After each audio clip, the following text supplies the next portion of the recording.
Guys, আসসালামু আলাইকুম, good evening. এই যে আজকে আমরা আমাদের নিউ হোমে আসছি। এই যে দেখুন, এই যে আমার মেয়েরা ফ্যানের হাওয়া খাচ্ছে আর হোমওয়ার্ক করতেছে। এই যে টিউশনে গেছিল, এই যে টিউশনে রাইখা আমি এখানে আসছি।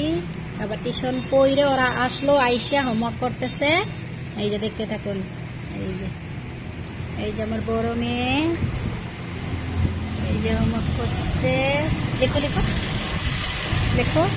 আর এই যে আমার ছোট মেয়ে খালি দেয়ানি করতেছে। লেখো। এই যে অনেক সুন্দর হাওয়া, আর ওই যে রাস্তা দিয়ে গাড়ি যাচ্ছে, মাশাআল্লাহ অনেক সুন্দর। এই যে, তো এই যে আপনারা দেখতে থাকুন। হ্যাঁ হ্যাঁ, জলদি লিখো। Bye bye, bye bye.